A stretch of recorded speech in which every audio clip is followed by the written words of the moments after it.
maudite guerre. Je suis très content d'être parmi vous, d'avoir cette opportunité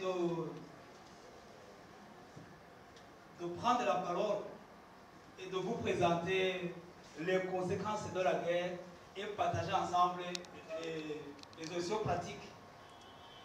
J'ai vécu la guerre, je suis du Rwanda. Vous savez, il y a une guerre qui a été au Rwanda en 1994 et qui a commencé en 1990. Moi, qui était né des familles de deux races. Par exemple, un Hutu qui se marie avec un Tutsi, cet enfant n'a pas d'opposition. Il est menacé de tous côtés. Qu'est-ce que je veux dire? S'il rencontre un Tutsi, il va dire que son père est Hutu. Vous voyez? La haine commence. C'est une conséquence, c'est une destruction de mentalité logique et sociale, alors que c'était bien. Si un Tutsi voit un enfant qui est né comme ça, il va dire que c'est une erreur. Là, c'est la haine qui se sème. Il y a une haine qui se sème entre temps. Bon, ça c'était ce qui me concerne, je pense qu'on se comprend un peu. Hein? Mais je suis arrivé au Cameroun à pied, comme vous l'avez dit. J'ai traversé le Rwanda à pied. J'ai traversé la FTC en Félix Zaïre. Aujourd'hui, c'est FTC. La guerre est arrivée là-bas entre Kabila et Mobutu. Il faut encore fuir pour sauver la vie. Je suis entré à Brazzaville. On est toujours tombé sur le pouvoir, comme vous venez de dire, entre Lissouba et Sassou Nguesso. Je pense que oui, c'est ça. Et puis, on est traversé encore, on est arrivé à Centrafrique. Vous avez une seule exigence et une seule priorité. Qui que vous soyez, c'est la paix. Et nous le parlons devant le Dieu qui est créateur, Allah, et éternellement béni. C'est-à-dire que nous sommes ici, comme on dit souvent, l'arbre à palabre, dans l'Afrique traditionnelle. C'est pour vous dire que ce qui se passe ici aujourd'hui, c'est pas simple. Nous avons fait venir un Rwandais. Pourquoi? Et je vais vous le dire. Parce que je n'ai pas peur de parler au Cameroun. Ma voix a traversé les frontières. Nous avons fait venir ce Rwandais parce qu'un génocide se prépare au Cameroun. Et nous allons dire à ceux qui veulent ce génocide-là qu'il n'y a pas de place pour le génocide au Cameroun. Hein? Ça, ce n'est pas la politique, c'est parce que nous avons ces informations. Nous savons ceux qui font cette politique, qui sont dans la politique et qui ont fait des deals avec des puissances. On ne peut pas parler de ça ici. Donc, chère Madame Dufond, nous allons travailler avec les femmes parce que les femmes, c'est la mère, la matrice du monde. Chère Madame qui a intervenu ici, nous sommes avec la puissance de la parole. Tous les imams que vous voyez là, tous ceux qui sont là, c'est des prédicateurs. Leur première puissance et force, c'est la parole. Les pasteurs et autres. Donc, nous acheminons vers la fin de cette conférence et nous vous considérons déjà tous ceux qui étaient là comme des acteurs de cette plateforme pour une Afrique de paix qui prend corps aujourd'hui. Et l'occasion m'est donnée de pouvoir remercier une fois de plus le numérologue, l'astrologue traditionnel, le prédicateur, Oustaz Gay, sans qui, et je le dis très honnêtement, cette conférence n'aurait pas pu avoir lieu. Je vous demande de l'applaudir une fois de plus. Pourquoi? Parce qu'il a donné de son temps. Pourquoi? Parce qu'il a donné de sa patience. Pourquoi? Parce qu'il a donné de son énergie. Pourquoi? Parce qu'il a même aussi donné de ses moyens et de sa prière. Je vous suis tellement reconnaissant que je demande à Allah, le Créateur, de vous en rajouter en milliers. Cette conférence n'aurait pas pu avoir lieu s'il n'y avait pas aussi cette contribution du professeur Ouba, parce que le premier professeur d'université que nous avons sollicité, il s'est avéré qu'il n'est en mission et n'est pas dans la ville.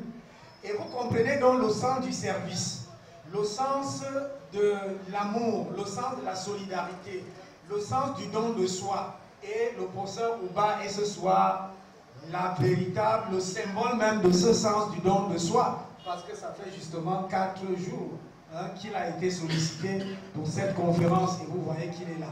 On rentre donc dans l'Afrique traditionnelle, dans l'Afrique hospitalière, dans l'Afrique de la solidarité, dans l'Afrique du service. Je crois aussi que cette conférence ne devait pas avoir l'écho s'il n'y avait pas ici toutes ces télévisions que nous avons vues là. Il y a ABK qui était là, STV qui était là, il y a, je crois, la télévision Alouda qui est là, la radio Alouda qui est là, TBS qui est là, et je dois aussi remercier une personne, et on va lui donner la parole avant de conclure. C'est quelqu'un qui fait, on dit de lui, je crois beaucoup ne le connaissent pas d'ailleurs, il passe souvent inaperçu. C'est quelqu'un, quand il donne, il ne regarde pas. Il donne aux malheureux, il donne aux pauvres, il donne en bien matériel, mais il donne aussi en bien spirituel. C'est un panafricaniste parce que c'est un homme d'esprit et d'idées. Il s'agit de Sa Majesté Moyon Bisolé, à qui j'ai voulu donner la parole. Je vais demander qu'on l'applaudisse. C'est quelqu'un qui, dans la ville de Douala, a gagné tous les concours de propreté, d'ordre et de discipline dans les quartiers, dans son quartier. Le quartier dit la cité des enseignants. Il est en train de bâtir pratiquement un pont et un monument panafricain, un monument qui va rassembler pratiquement toutes les tribus, toutes les composantes pour pouvoir célébrer une Afrique unie. Merci, Sa Majesté Moyon Bisolé. Merci beaucoup. Je voudrais déjà remercier Allah, le Dieu d'Abraham, d'Isaac et de Jacob, pour les chrétiens, d'avoir permis que tout se passe très bien et que tout finisse bien. Le Cameroun, notre pays, est un pays qui accorde de l'importance à la spiritualité. Et c'est la raison pour laquelle, en préambule à la première constitution du Cameroun, il est écrit « Le peuple camerounais remet son sort entre les mains de Dieu Tout-Puissant ». Le peuple camerounais remet son sort entre les mains de Dieu Tout-Puissant. C'est ce qui est écrit en préambule à la toute première constitution du Cameroun. Et je crois qu'il faut faire des rapprochements entre les faits. Je crois que depuis que le Cameroun a décidé d'ôter cette phrase-là du préambule de sa constitution, eh bien, toutes les guerres arrivent, tous les malheurs arrivent. C'est nous-mêmes qui avions dit, nous remettons le sort de ce pays entre les mains de Dieu Tout-Puissant, et tout allait bien. Et c'est nous-mêmes qui avons décidé d'enlever cette phrase, et tout va mal. Donc je crois quelque part que, en faisant un rapprochement entre les faits, nous devons refaire revenir cette phrase-là en préambule de notre Constitution. En ce qui concerne la paix, en réalité, il est écrit qui se ressemble, s'assemble. Qui se ressemble, s'assemble. Alors donc, il y a des rassemblements par affinité. Il y a des rassemblements par affinité. C'est inévitable, parce que nous avons une peau noire, les autres ont une peau blanche, d'autres ont une peau jaune, etc. Donc nous sommes déjà de nature différente. Mais la paix, c'est quoi? La paix, c'est l'acceptation de la différence. La paix, c'est l'acceptation de la différence. Lorsque j'accepte que tu as une peau blanche et que je fasse avec, lorsque j'accepte que tu as une peau jaune et que je fasse avec, lorsque j'accepte que tu es musulman et que je fasse avec, lorsque j'accepte que tu es chrétien et que je fasse avec, il y a la paix. Il y a la paix lorsqu'on accepte la différence. La guerre, c'est le refus de la différence.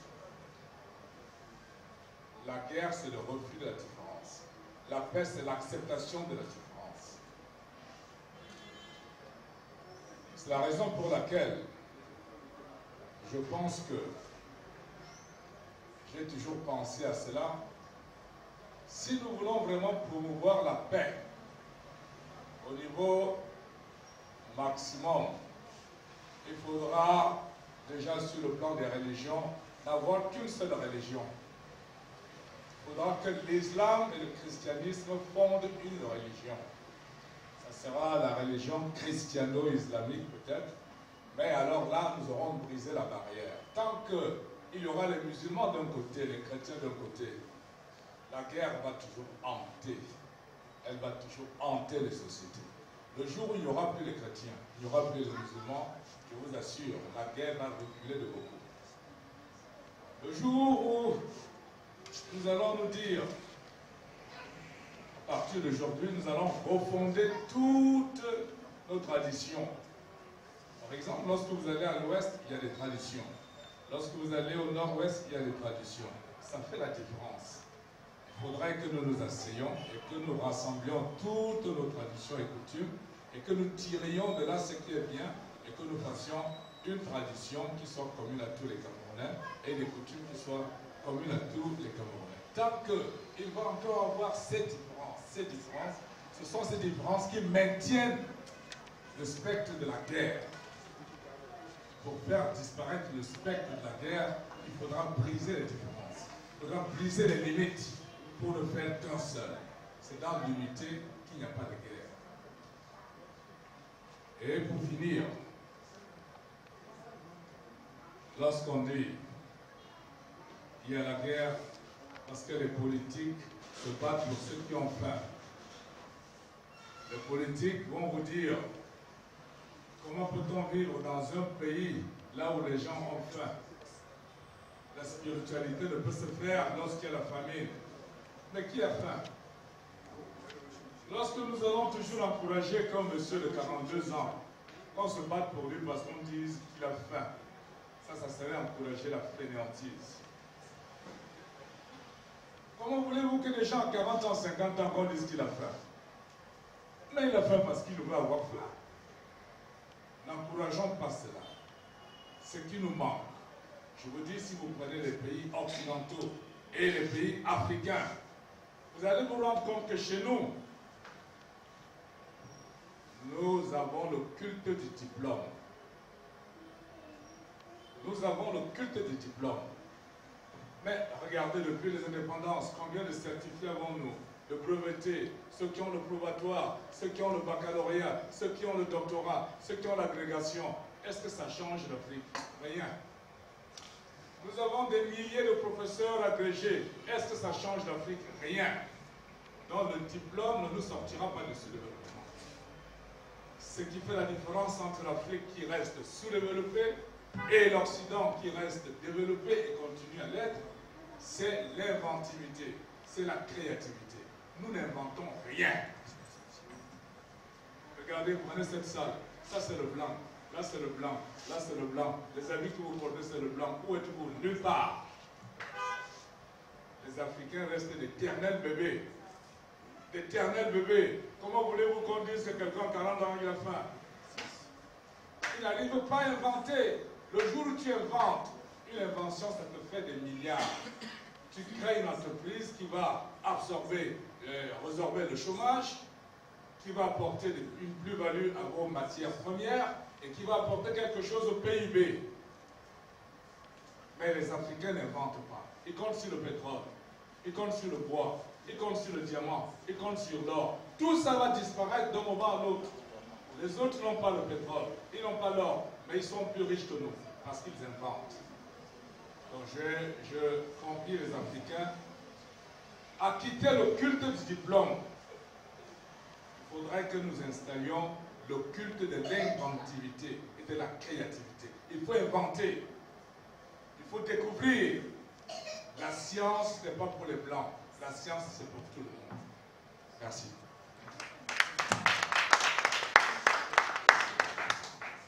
On va donc aller vers une dernière intervention. Il s'agit de Maître Mokoko d'Afrique Média. Vous savez, c'est vrai.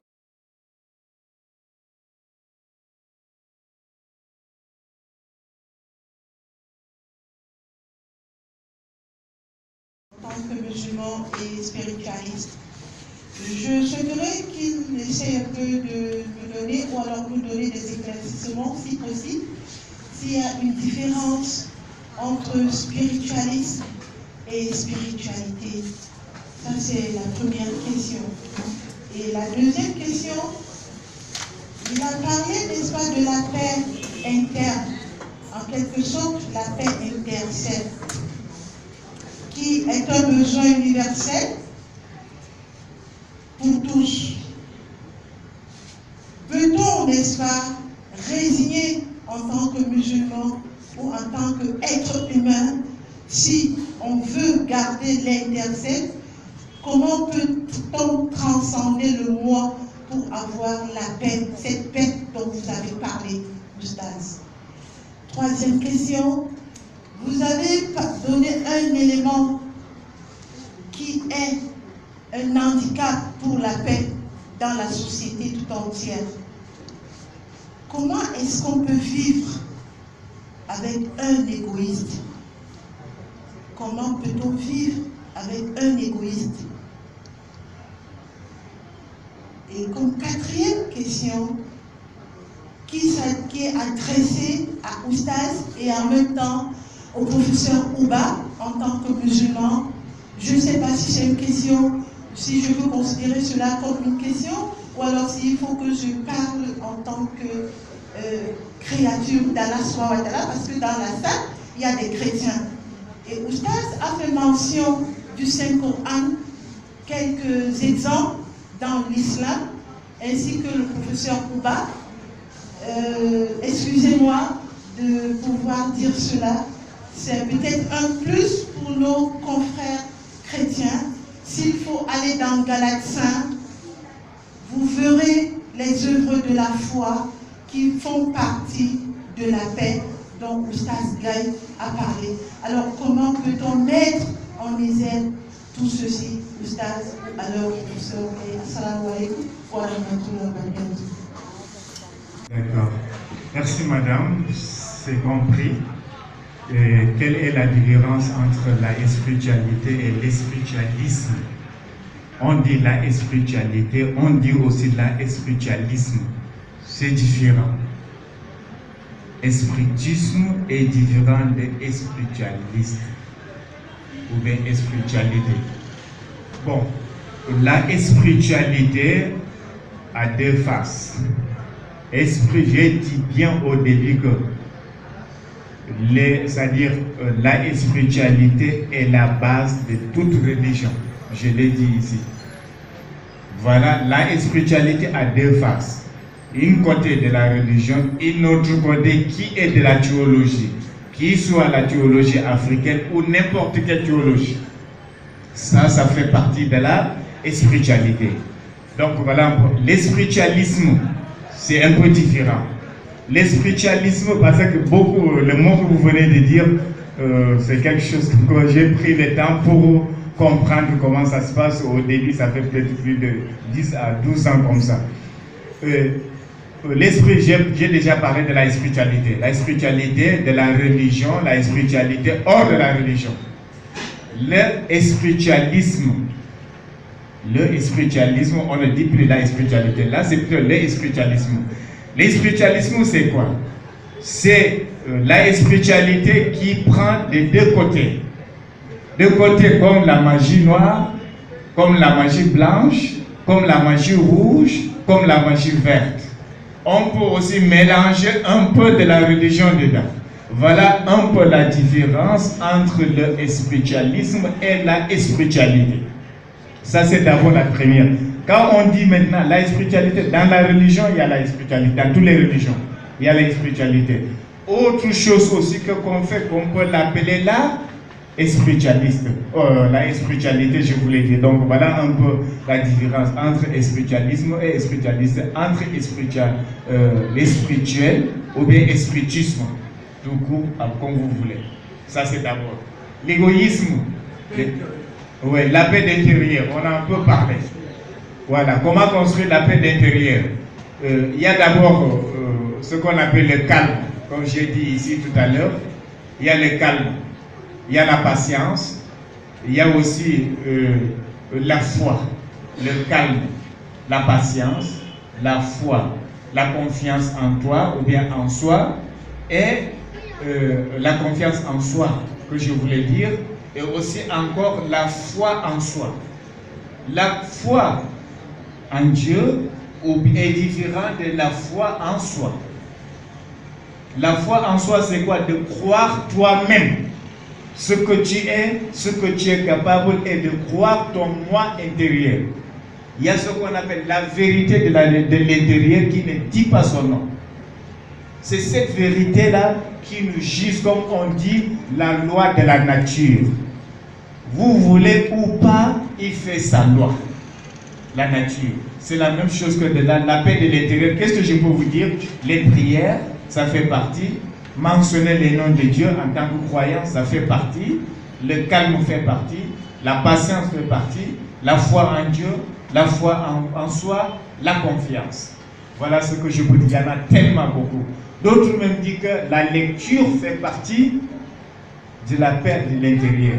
Quand vous faites beaucoup de lecture, ça peut vous donner aussi la paix de l'intérieur. Beaucoup de lectures. D'autres disent quand même la lecture est une forme d'adoration ou bien d'adoration. Voilà ce que je pouvais vous dire pour ça. Voilà, l'égoïsme c'est quoi? Tout pour toi, rien pour les autres. Voilà l'égoïsme. Tout pour toi, rien. Voilà, comment combattre ça? Oui, c'est vrai, oui. Comment vivre avec l'égoïste? Non, il y a un problème. Parmi nous. Comment vivre avec quelqu'un qui est égoïste? Voilà. Oui, c'est ça la question. Voilà, quelqu'un qui est égoïste. Vous avez souligné quelque chose aussi, pour ce qu'on va très bien parler tout à l'heure. Quelqu'un qui est égoïste, quelqu'un qui est méchant, qui a le cœur noir, qui est ton ennemi, cherche à l'aimer, fais-lui du bien. Quelqu'un qui refuse de te saluer, il ne te dit pas bonjour, dis-lui bonjour. Il refuse de te dire salam alaikum, dis-lui salam alaikum. Il finira à te répondre. Voilà comment combattre l'égoïsme contre quelqu'un. Si c'est contre pour toi, ça c'est un combat d'intérieur. Ça commence d'abord du cœur. Ça commence d'abord du cœur. Parce que tout ce que vous venez de dire, quand on va demander beaucoup de personnes où se trouve le plaisir, où se trouve la foi, où se trouve l'égoïsme, ils vont te dire, je ne sais pas. Mais l'égoïsme se trouve dans le cœur, ce n'est pas la main. Donc vous allez le combattre comme vous combattez la méchanceté, le mauvais cœur, tout court. Comment combattre ça en soi? Voilà ce qu'on pouvait vous dire pour ça.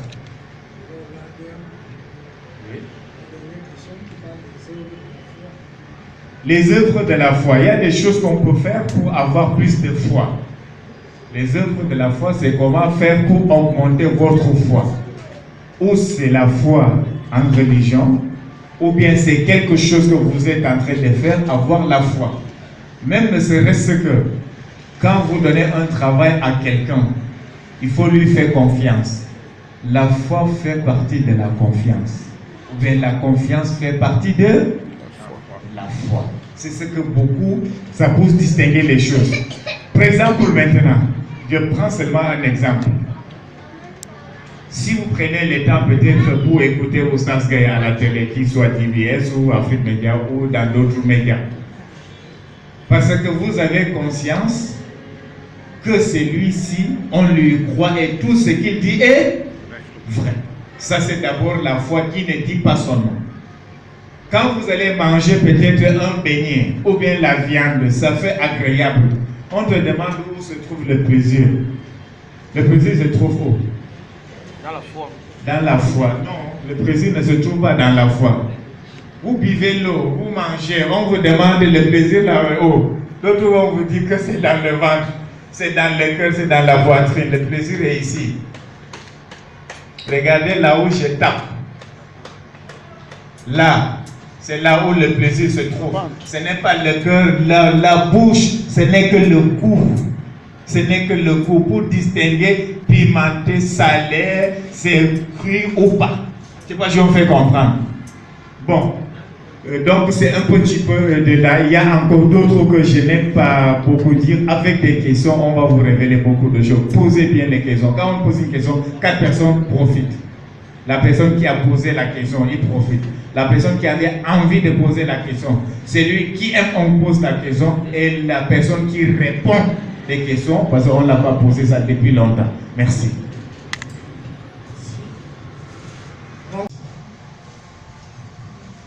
Ok, merci Clémence d'avoir posé cette belle question.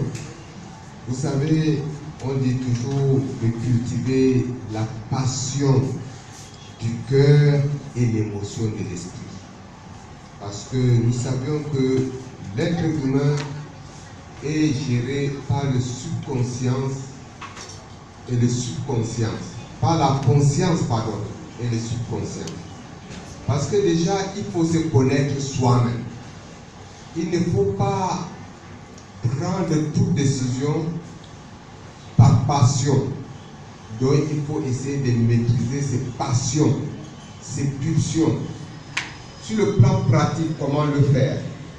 Souvent, vous voyez dans nos écoles initiatives ou bien spirituelles, on a les exercices de relaxation, les exercices de vide mental.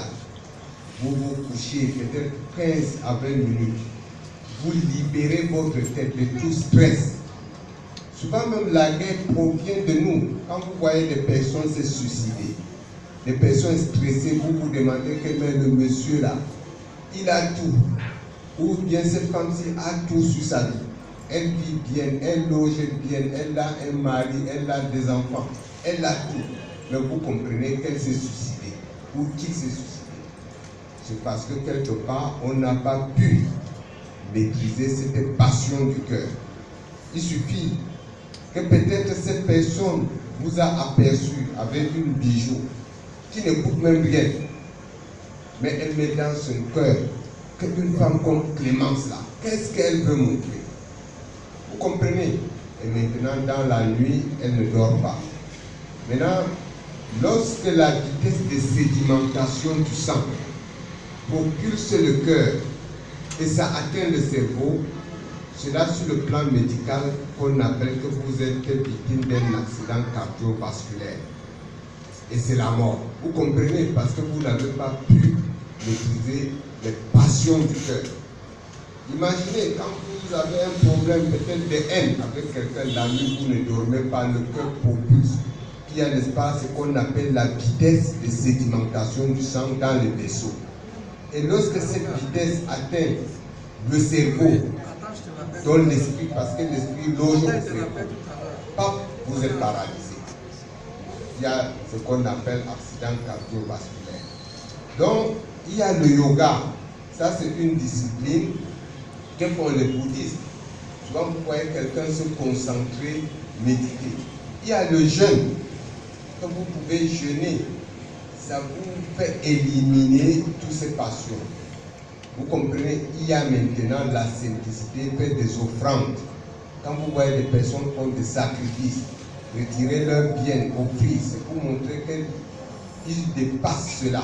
Il faut faire un dépassement de soi.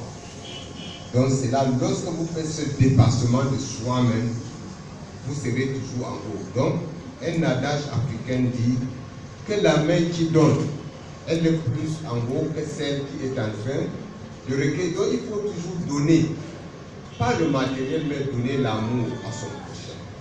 Faire du bien, comme Oustaz l'a dit, salam alaikum.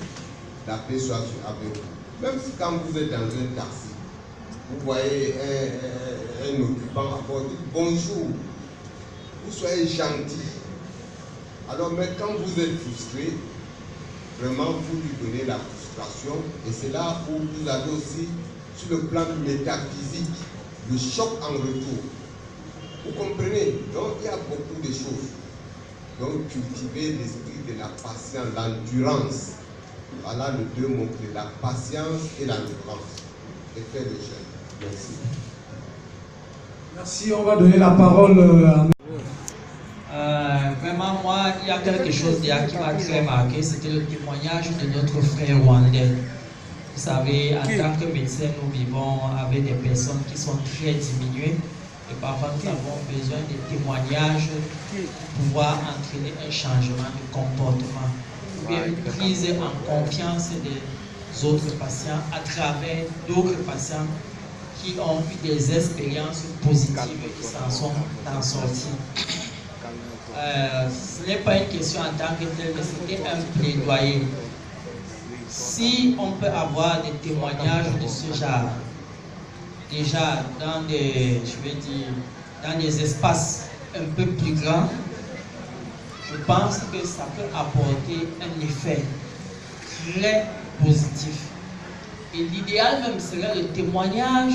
Pourquoi ne pas rechercher parmi nos héros, ceux qui ont vécu les guerres les petites expériences qui se sont passées au Cameroun, Bakassi par exemple. Par exemple, le coup d'État d'avril, 6 avril 82, pour essayer de faire comprendre aux Camerounais l'horreur de la guerre.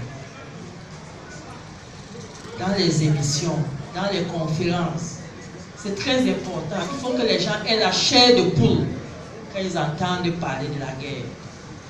Parce que la guerre, elle a des horreurs et vraiment les conséquences, parfois, on ne peut pas même les cicatriser. C'est un saignement où on se vide complètement de toute substance. Et même la substance spirituelle dont on est en train de parler ici, s'il y a la guerre, on va se vider de notre substance spirituelle. Donc, c'était un peu ce que je voulais dire. Une question à côté de vous. C'est le manque de spiritualité.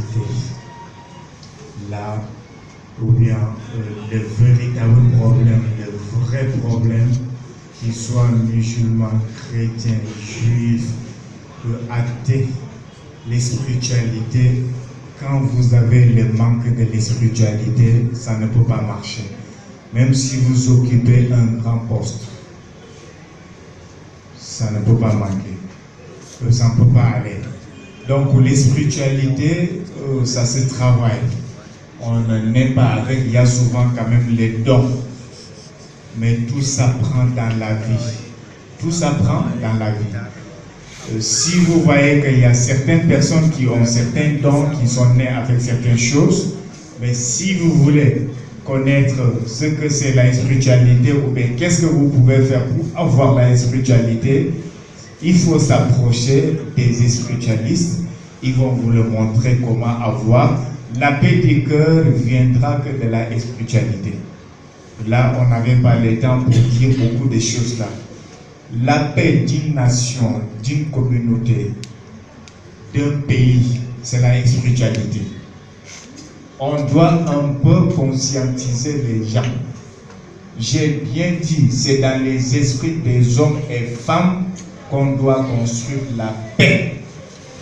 C'est dans l'esprit. Les guerres que vous voyez là, c'est 2 ou 3 personnes qui se regroupent. Allez, ça déclenche. C'est pas ça? Donc voilà comment ça se passe. Bon, la spiritualité, c'est un grand mot, c'est un gros mot. Il est plus facile de dire la spiritualité que de le faire. Il faut le dire. Il y a beaucoup de spiritualistes, mais il y en a peu qui sont qualifiés. Il y en a peu qui sont qualifiés, vous m'excusez. Donc ce n'est pas comme vous voyez. Comme par exemple, il faut, c'est une science très profonde. Très profonde.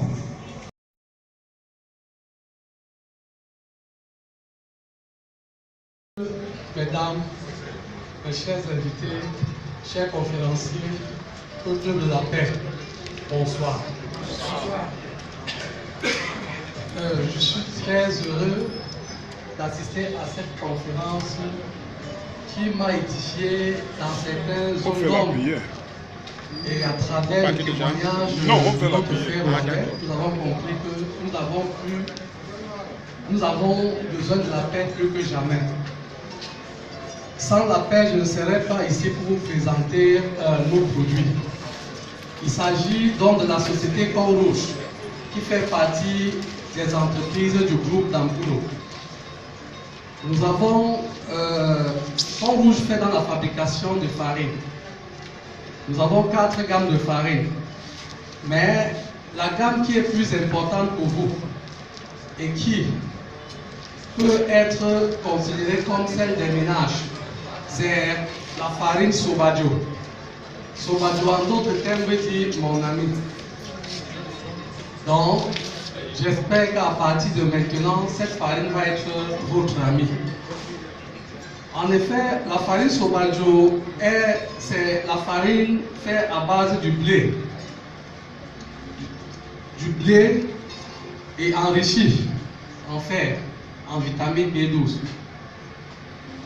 Celle-ci est intéressante pour vous parce que je suis convaincu que bon nombre d'entre vous font des beignets, font des crêpes. Et alors cette farine est conseillée pour vous, pour les ménages. Elle est conditionnée en paquets de 50 kg, 25 kg et 5 kg. Alors, vous pouvez la trouver dans tous les grands coins, les supermarchés, les boutiques.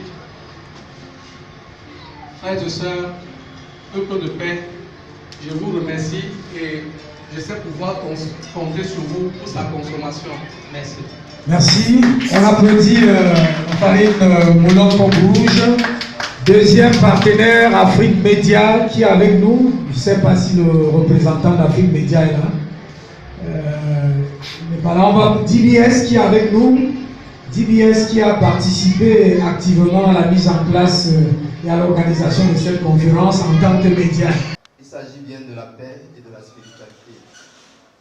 Vous savez que l'univers, dans la constitution ou bien la constitution spirituelle ou mystique ou invisible, a été engendré à travers certains principes. Certains principes qui, lorsqu'ils sont violés, déclenchent un phénomène inverse qui, pour les hommes, est un véritable désastre. Vous avez vu par exemple les multiples catastrophes naturelles que l'univers, que le monde a subies. Personne ne s'est jamais posé la question de savoir pourquoi ces catastrophes portent une dénomination féminine.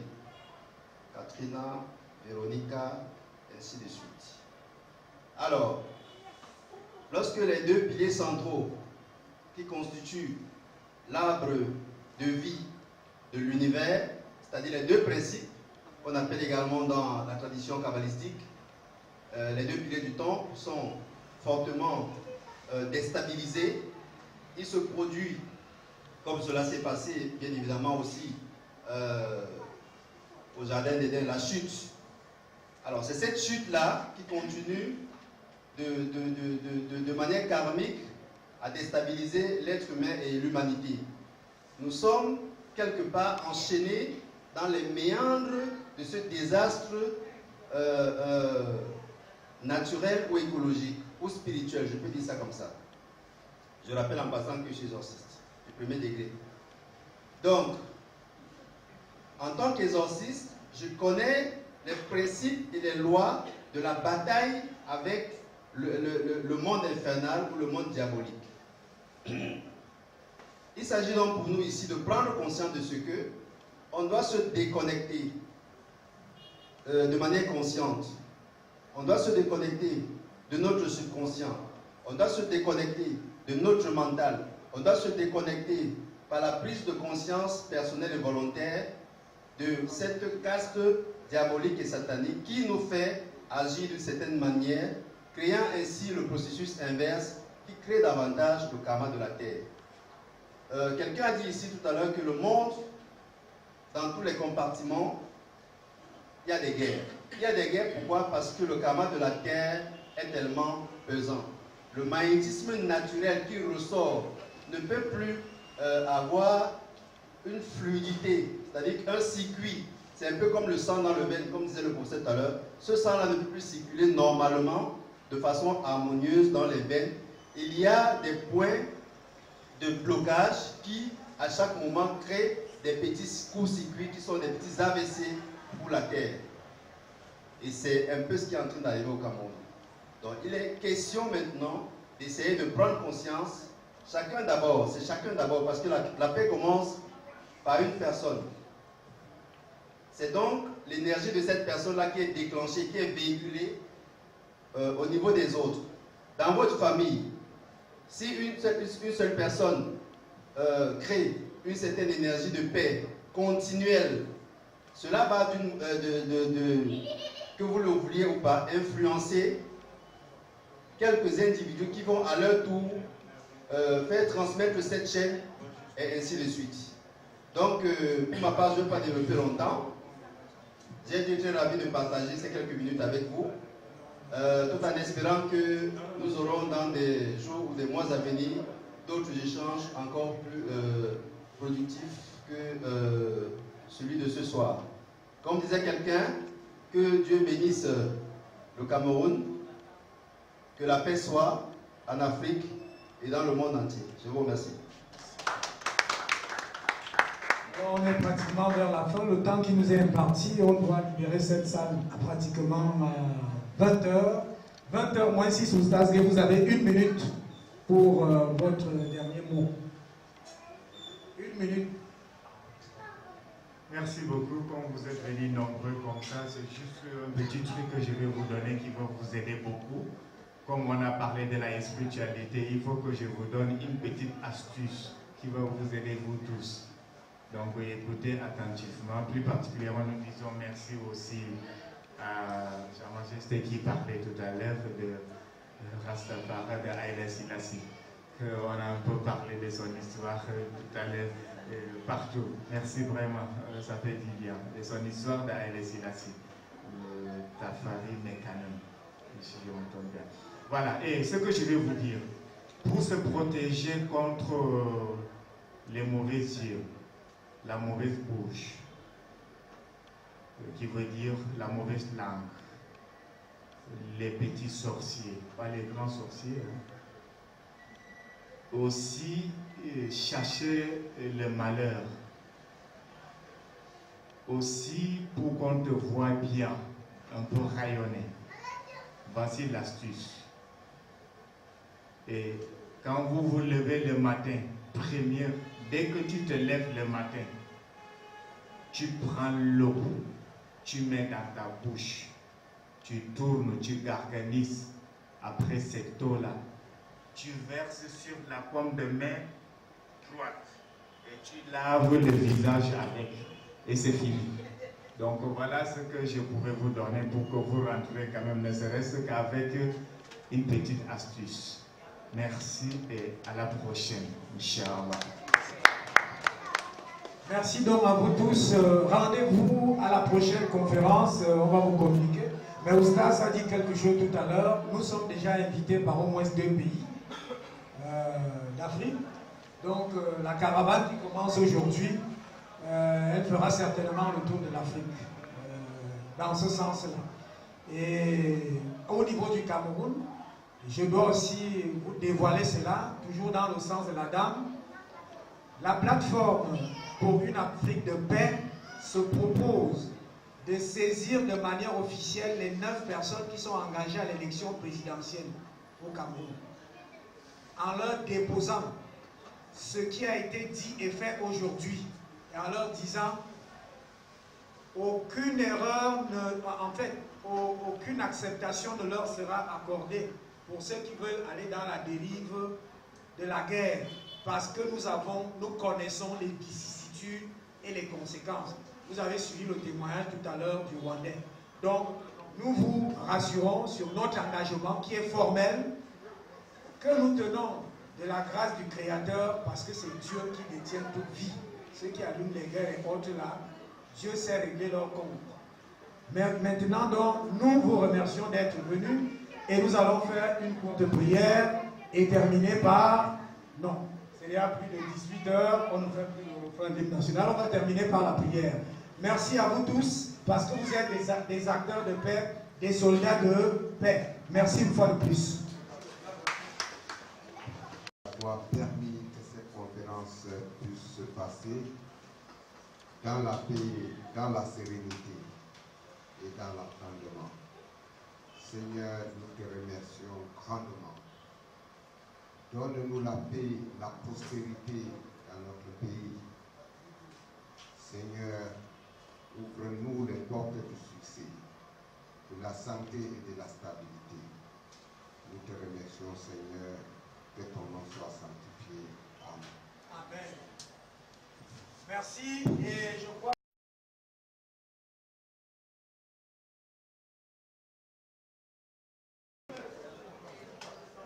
Alors, Alors, Madame la Présidente, une fois de plus, bonsoir. Bonsoir, Sa Majesté Manjanga. Voilà, vous venez de suivre vraiment avec beaucoup d'allégresse et beaucoup d'attention cette conférence, n'est-ce pas? Quelles sont déjà vos impressions? Ouais, déjà, je remercie le Tout-Puissant qui a permis à ce que nous nous retrouvons dans cette somptueuse salle aujourd'hui.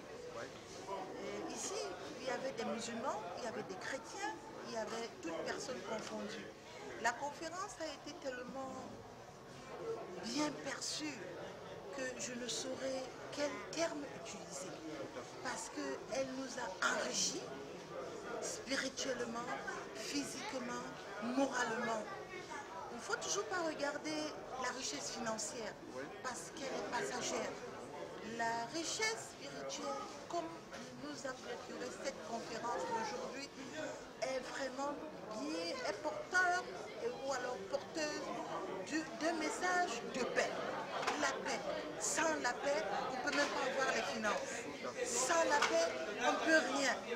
Donc vraiment, nous demandons à Allah subhanahu wa ta'ala de nous fortifier, de nous édifier, de nous permettre de transcender les limites du possible pour maintenir la paix, rien que la paix, dans nos familles, dans nos quartiers, avec des voisins et même avec nos ennemis. Parce qu'il n'y a pas d'ennemis, c'est juste un petit mot qui cloche dans nos oreilles, l'ennemi, la paix. La conférence a été vraiment agréable, très agréable. Et je ne peux que dire merci à Oustaz Gaye qui fait beaucoup pour les musulmans, beaucoup pour l'humanité, qu'il soit présent ou pas. Je sais qu'il prie toujours pour les gens. Je remercie également le professeur Ouba pour son éloquence, pour son débat moral, spirituel, dans tous les sens.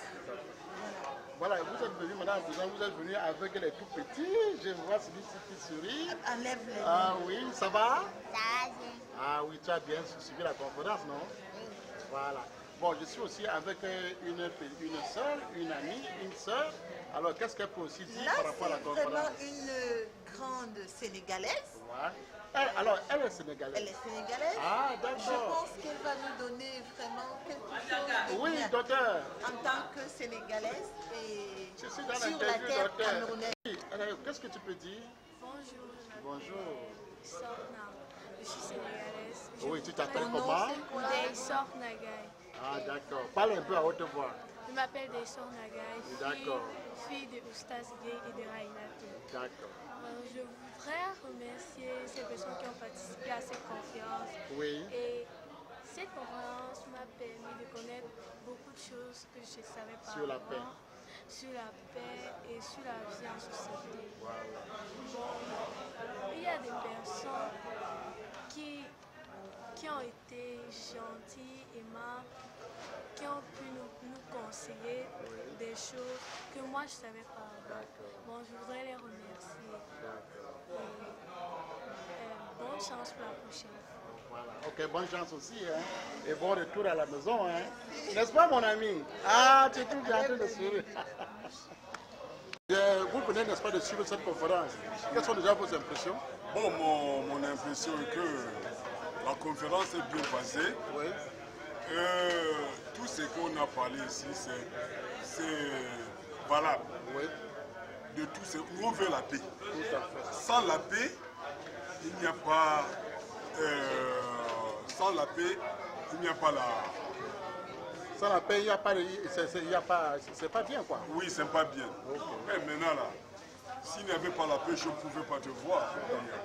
S'il n'y avait pas la paix, je ne pouvais pas voir mes frères qui sont en train d'intervenir. Et je demande la longue vie à Oustaz et professeur Ouba. C'est tout ce que je peux te dire. Mais ma présence devant toi, Manjanga, ça me plaît. C'est d'abord pour toi que Dieu te donne la longue vie. De tout ce que tu le fais mes enfants rire, toute ma famille rit. Et ça m'intéresse que tu continues comme ça, que Dieu te garde. Merci beaucoup. Je suis traduit pâtissier, docteur Menawa Omar. D'accord.